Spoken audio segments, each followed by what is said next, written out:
मी समजू शकलो नाही। मी देव आहे, वैकुंठीच्या नारायणाचा 7वा अवतार कांतीपुरात जन्माला आला। मी देव अभिराम माझ्याकडे थट्टा करण्यासाठी आलास की काही खऱ्या अर्थानं मनात शैल्य किंवा भावना कृती वृद्धिंगत करण्यासाठी आला? तू नाव विचारलं, या देवाला कदाचित तू पाहिलं नसशील म्हणून देव आपली ओळख करून देतोय। आता या घटनेला मी थट्टा कुणाची करत नाही, आपल्याला जमेल तेवढं सहकार्य करायचं। आपल्या मुखातून निघणारे शब्द ऐकले, या आपल्या बोलण्यातील खऱ्या अर्थानं प्रत्येक शब्दाला मी थट्टा करतात का असा शब्द प्रयोग वापरला। का वापरला याच्यामुळे कारण ठरलं, ते कारण मी आपल्याला स्पष्ट करून सांगतोय।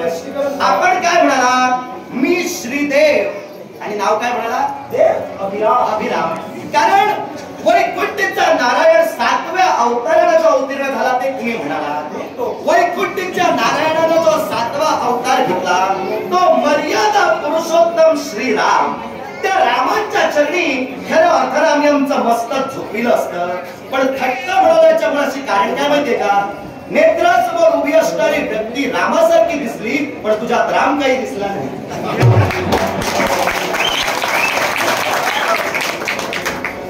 राम माझ्यात दिसला नाही, राम त्यांच्यात दिसला तुम्हाला। नेमका राम कसा होता? निर्माल्य नगराच्या राष्ट्रवेशीवर या निर्माल्य नगराचा एक जबाबदार पुरुष म्हणून मी उभा आहे। असं असताना माझ्या नेत्रासमोरची व्यक्ती उभी राहिली ती रामांसारखी निश्चितच दिसते। असू शकत नाही, माझ्यात त्याला फरक आहे। प्रश्न आपला पहिल्यांदा उपस्थित झाला, नेमका राम कसा होता? ऐका, नेमका राम कसा होता मी हे सांगेन। मर्यादा पुरुषोत्तम, एक पत्नी, एक वचनी, एक वाणी, खऱ्या अर्थानं मानवतेची मर्यादा ज्याला जगासमोर प्रकट करून दाखविली तो माझा मर्यादा पुरुष राम। मग असा असताना मानवतेची मर्यादा पटवून देणारा राम यांच्या बोलण्यातच खऱ्या अर्थानं जी निर्मळता हवी होती ती निर्मळता आणि ती शालीनता तुमच्यात दिसत नाही। माझा बोलून झालेला नाही, मी राम कसा तो निर्मळता आणि ती शालीनता तुमच्यात दिसली नाही। शिवाय या विश्वात प्रभू रामचंद्र हे देव या उपाधीला पात्र ठरले हे तर आपल्याला माहित असेल। मी देव त्याला मानत नाही, देव फक्त मी। देव त्याला मानत नाही म्हणजे त्याला ओळखता तरी? माझा संबंध आता तुम्ही म्हटलात की त्याला मानत नाही म्हणजे तुम्ही ओळखता, मग त्याला ओळखता तर तुम्ही राम कसे? तो एक बसला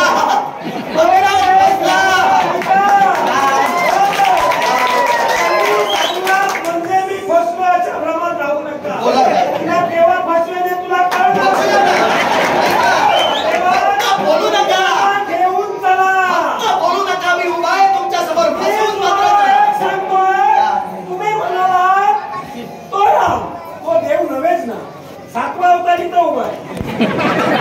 मी तो देव कसा समजावा, काय अर्थानं मी तो देव म्हणून जाणावा? आता तू काय बोलतोय तुझं तुला माहिती, मी काय म्हणतोय तुला कळत नाही त्यात तुझ्या बुद्धिमत्तेचा नाही, मला कळत नाही यात माझ्याच बुद्धिमत्तेचा दोष, पण तू जे काय बोलतोयस हे तुला तरी कळतंय। एक सांगतोय तुला, मर्यादा पुरुष प्रभू रामचंद्र तू नव्हेस, त्याचं देव हे अस्तित्व मी मान्य केलं, पण तू जर स्वतःला प्रभू रामचंद्र समजत असशील, या त्रेतायुगातला तू जर देव समजत असशील तर त्या राघवाचं अस्तित्व मी मान्य केलं, तुझ्या बाजूला कोण मान्य करणार आहे? माझे भक्त जगात राहतात नाही, जे जे भक्त झाले त्यांनी कांतीपूर धरलं। तुम्ही जगात फिरतात तो देव नव्हे, तो देव आपल्या समोर भक्तांना ठेवतो तो देव। अभिराम, तुम्ही जे काही बोलताय त्याचा तुम्हाला आनंद वाटत असेल, पण मी तुमचं म्हणणं मान्य करू शकत नाही याच्या मुळाशी कारण आहे का, कारण या विश्वात जो देव आहे त्याला स्वतः म्हणून कोणत्या भक्ताला सांगण्याची गरज भासत नाही, मी देव आहे, माझं अस्तित्व मान्य करा। प्रभू रामचंद्रानं तर आजपर्यंत कुठल्याही भक्ताला असं सांगितलेलं नाही, त्याचं देवतत्व, त्याचं अस्तित्व आणि त्याचं श्रेष्ठत्व हे आम्ही मान्य केलं, त्याच्याशी आम्ही ठाम आहोत. तू जो सांगतोय मी खऱ्या अर्थानं देव देव, तुझ्या जाती देव हा देवपणा तरी आहे. ते शोध ना मग सापडे. इस्लाम नाही म्हणून, इस्लाम नाही तुझा देवपणा, म्हणून मी तुझं अस्तित्व मान्य करणार. एकवचनी देव प्रभू रामचंद्र, एकपत्नी देव रामचंद्र. मग मला सांग, रामचंद्र जर देव होता तर त्याला सीतामाई का कळली नाही? रामचंद्र जर देव होते तर त्यांना सीतामाई का कळली नाही? मी तरी सांगेन, रामचंद्र देव होते, त्यांना खऱ्या अर्थानं सीतामाई काय आहे हे राघवापेक्षा दुसऱ्या कोणाला कळलेलं नाही. त्यामुळे राघवाला सीतामाई कळली नाही म्हणू नकोस.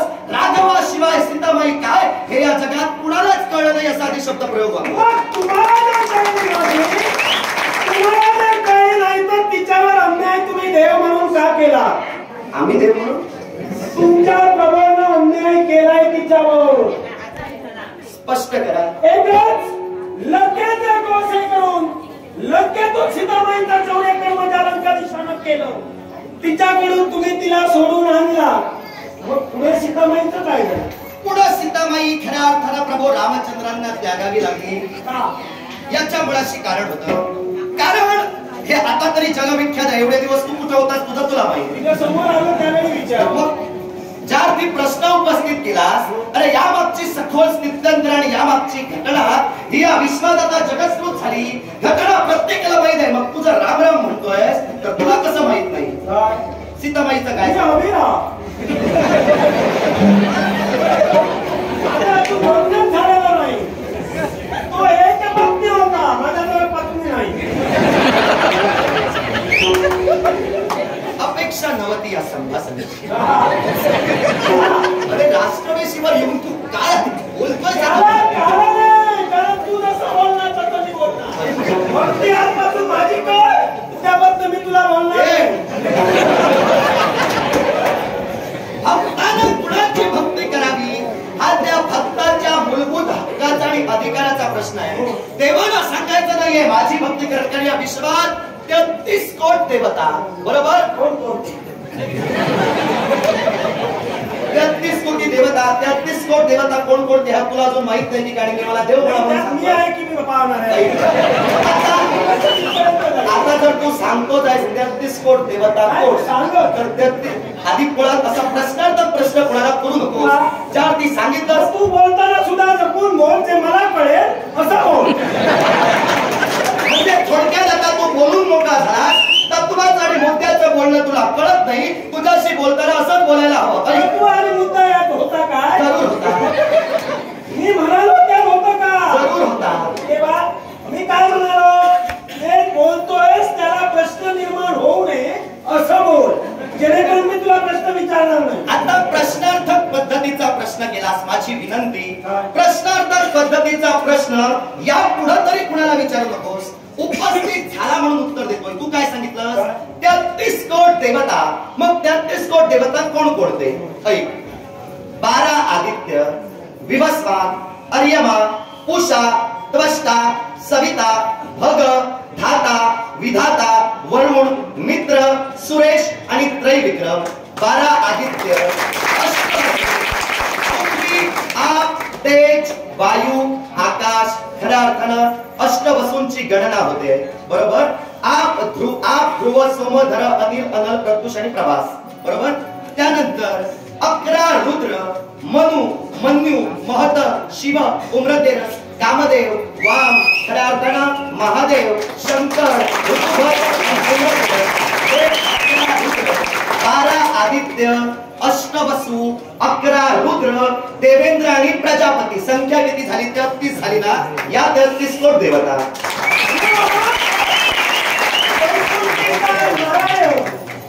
शिवशंभू, महादेव आणि ब्रह्मदेव हे कोण? वैकुंठीचा नारायण, शिवशंभू, महादेव आणि ब्रह्मदेव.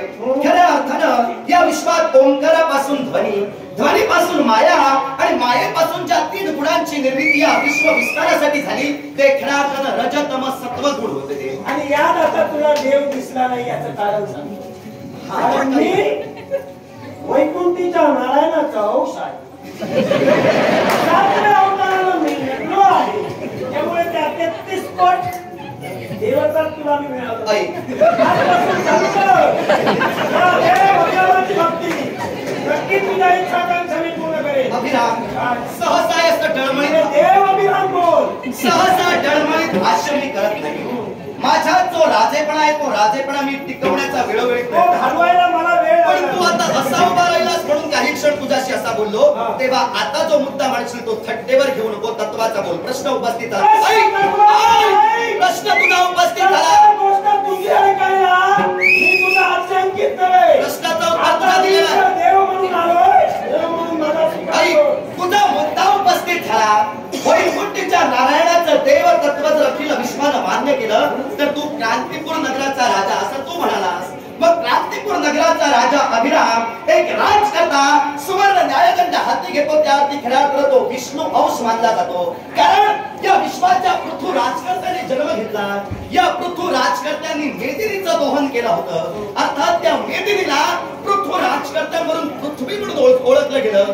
त्याच पृथ्वी राजकर्त्यांवर खऱ्या अर्थानं आशिलच्या वैकुंठीच्या नारायणानं दिलं. त्या वैकुंठीच्या नारायणानं त्यावेळी पृथ्वी राजकर्त्यांनी राजगादीवर बसताक्षणी केलेली प्रतिज्ञा समस्त राजकर्त्यांनी ग्राह्य मानली. ती प्रतिज्ञा कोणती? नियतो यत्र धर्मोवरी तव शंकः समाजनका प्रिया प्रिय परित्यज्य समः सर्वेषु जंतुषु. धर्माचं आचरण आणि नीतिमूल्यांचं जोपासन या विश्वात प्रत्येक राजकर्त्यानं करावं. तो राजा विष्णू अंश म्हणून गणला जातो. मग तू जर विष्णू अंश आहे तर तुझ्या बरोबर सृष्टीतील प्रत्येक राजे हे देवस्थानी आहेत. मग मला देव म्हणा हा तुझा खऱ्या अर्थानं भाव का? एकच माझी पितृदेवता देववर्धन आणि या देववर्धन हे निपुत्रिक होते. पुत्र कामेष्टी यज्ञ माझा वापान केला. साक्षात वैकुंठीचा नारायण मूर्तिमंत स्वरूपानं आपले देववर्धन पितृदेवता यांच्या समोर राहिले. आणि त्यावेळी माझ्या पितृदेवतेनं देवासमोर नतमस्तक होऊन इच्छा प्रकट केली की हे वैकुंठनाथा आज भक्तिरामून पुत्र कामेष्टी यज्ञासाठी तू प्रसन्न झाला. मग माझ्या इच्छेचा परिपूर्णतेसाठी जर परिपूर्ण मूर्तिमंत स्वरूपाला जर का उत्तीर्ण झाला असेल तर माझ्या इच्छेची परिपूर्णता कोण करेल? त्याच वेळी वैकुंठीचा नारायणाच्या उज्ज्वल निगडवागेश्वरी हे देववर्धन तुझ्या मनातील इच्छा परिपूर्ण करण्यासाठी मी अवतीर्ण झालोय असेल ती इच्छा प्रकट कर.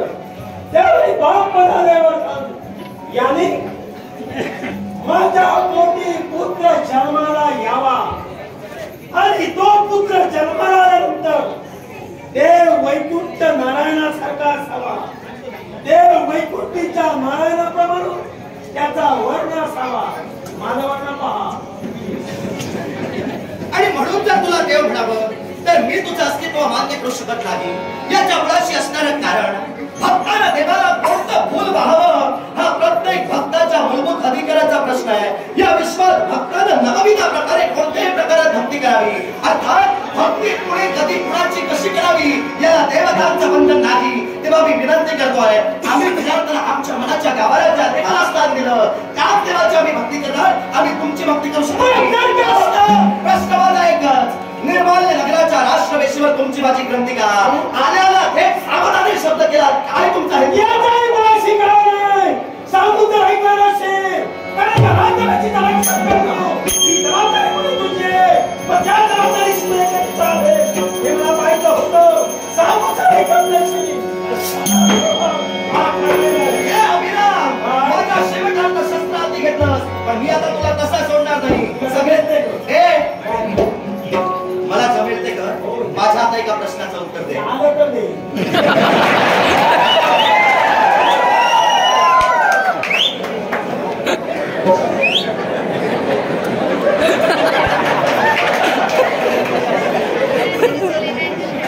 आता आलं तर देईन तू म्हणाला शंका की आलं तरच दे अपेक्षा देऊ माहित नसेल कसं सांगू. ते घालून आहे ते माझ्या समोर घडलं. माझा मुळी माझा एक उद्देश आहे ते आपण आपल्या नेत्राने पाहतो. मी करणार कधी विश्वास ठेवत नाही. माझा विश्वास नेत्रांवर. नेत्रानं पाहिलेला प्रश्न विचारलास नक्की उत्तर योग्य असेल तर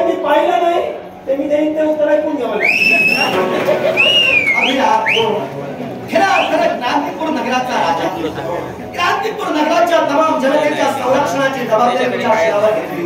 अर्थात या निर्माल्य नगराच्या राष्ट्रवेशीवर तू नेमका का आलास याचं कारण मला तरी वाटतं अजून तुझ्याकडून स्पष्ट झालेलं नाही. पण तरी सुद्धा हे तुला देव मी म्हटलं पाहिजे. आणि खऱ्या अर्थाने शंकाने तुझ्या शैलीत उपस्थित केलं, त्याला मी नकार दर्शविलास म्हणून शस्त्र बाहेर काढलंस. अरे तुझं देवत्व मी का मान्य करावं? कारण तू जर एक राजा होण्यास सक्षम नाही, जो राजा होण्यास सक्षम नाही त्याला देव या स्थानी नाही ना, मी अप्रमुक्त नाही.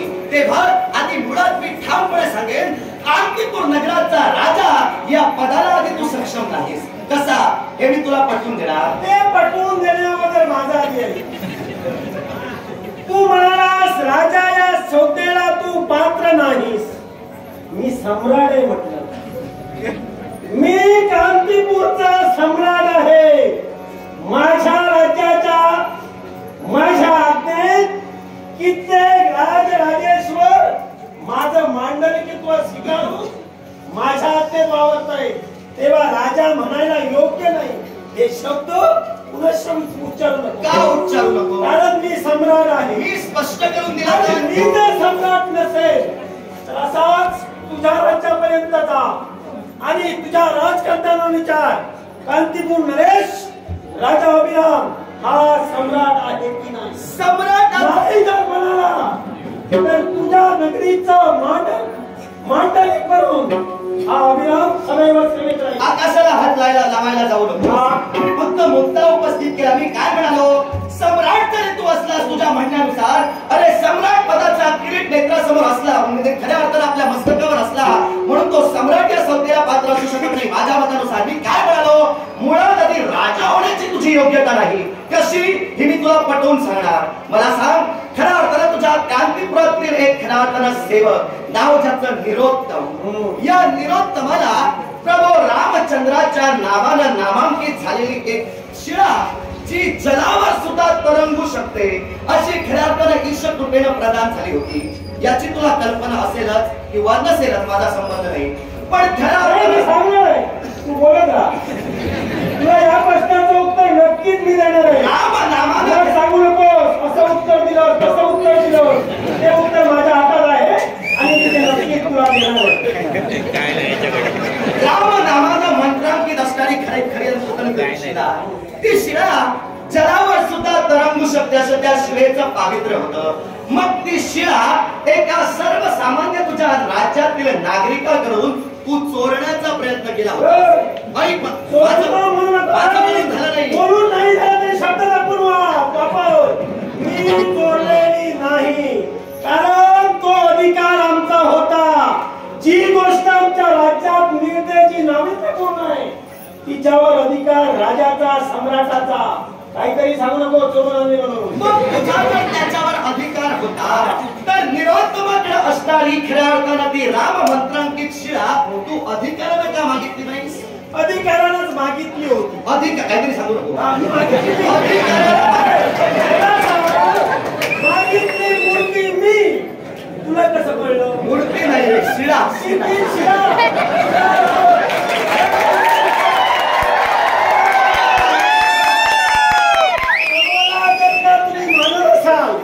त्या शिळेवर राम हे शब्द रेखाटलेले होते.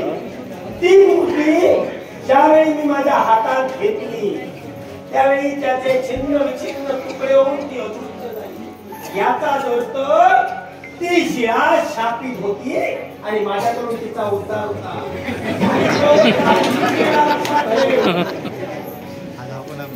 माझं म्हणणं एकच आहे, तू आता काय बोलून गेलास हे आता घडलं तुझ्या हातून. ते बोले आता मी तरी ते कसं. तेव्हा प्रश्न माझा एकच, शंका माझी एकच, निर्माल्य नगरात तुला प्रवेश नाही असू नको. या राष्ट्राच्या राष्ट्रेश्वर हा खंडपंथा मानवते.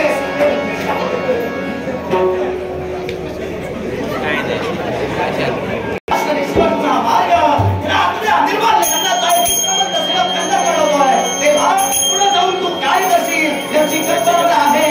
मला राज्याचा शास्त्रवंत तुला प्रवेश कधी देणार नाही.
याला महत्व नाही.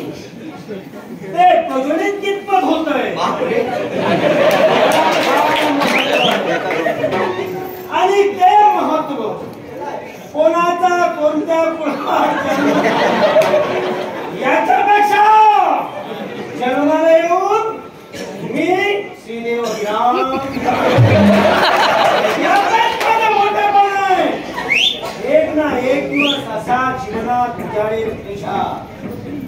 याच्यानंतर तू सांगतच का तुला एक ना एक दिवस या शस्त्रांसहित या तुझ्या भूषणांसहित या श्रीदेव अभिरामचे पाय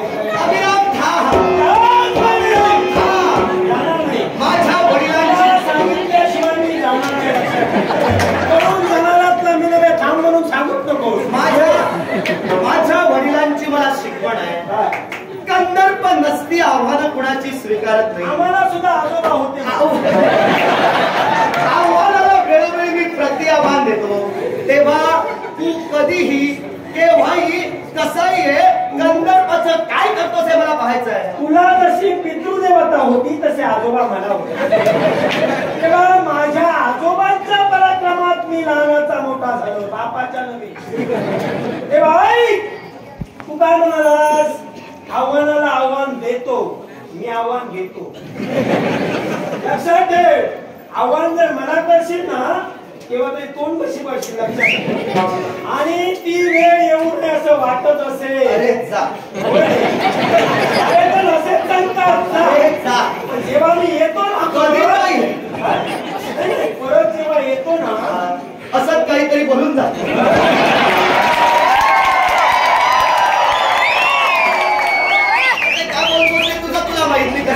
मी तुझ्या समोर आलो होतो. आतापर्यंत मित्रा सूचना करतो समजायची गरज नाही. मी काय सांगतो तेवढंच समजून घे. तरी बोलशील तर मी काहीतरी बोलणार आहे, मग तू तोंडाची पडणार. मी काहीतरी बोलणार म्हणून सांगायला लाज वाटत नाही. तू काहीतरी बोलतोस, तू बरोबर बोलतो. त्यामुळे आपलं बोलणं दुसऱ्याला पटावं, आपलं शहाणपण आपल्याकडे ठेवावं. तुझं शहाणपण उतरवायला मागं पुढे सुद्धा पाहणार नाही. आता उतरवला जातोयस का? जातोय मी, कारण प्रत्येक गोष्ट माझी नियोजनात असते. वेळ माझी संपली, आता वेळ थेट तुमच्या दरबारात. आणि तो जर रणसंग्राम पाहायचा असेल हे सारं बंद कर आणि तिथे